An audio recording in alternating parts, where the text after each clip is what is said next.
નમસ્તે મિત્રો.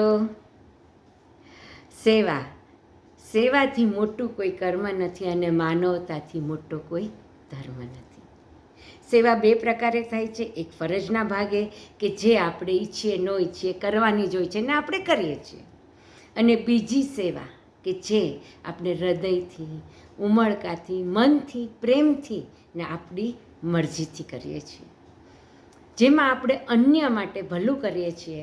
અને જ્યારે આ નિસ્વાર્થ ભાવે સેવા કરવામાં આવે છે ત્યારે આપણી અંદરથી અનેક દૂષણો ઓટોમેટિક દૂર થતા જાય છે.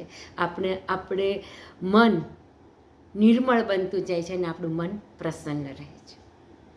મિત્રો, દિવસમાં અનેક વાર આપણને આવી તક અને મોકા મળે છે. જેમ કે કોઈકને આપણે શબ્દોથી મોટિવેટ કરવા, કોઈને રોડ ક્રોસ કરાવવો, નેત્રવિહીન માટે પેપર લખવા, કોઈને સમય આપવો, આમ અનેક રીતે આપણે આ સેવા કરીએ છીએ. અને આ સેવાનું બળ આપણા જીવનને અર્થપૂર્ણ બનાવે છે.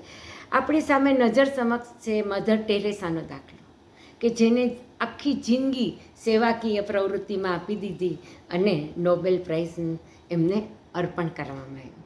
ભાવિનભાઈ, જે કર્મવીરની આખી ટીમ, એનો સેવાનો પરિઘ વધતો જ જાય છે. મિત્રો, કહેવાય છે ને કે પ્રાર્થના કરતા હોઠ કરતા, સેવા કરતા હાથ વધારે પવિત્ર છે. તો મિત્રો, આપણે આપણા આ હાથને પવિત્ર જ રાખીએ અને આપણી સેવાકીય પ્રવૃત્તિને હંમેશા ગતિમાન રાખીએ. Thank you.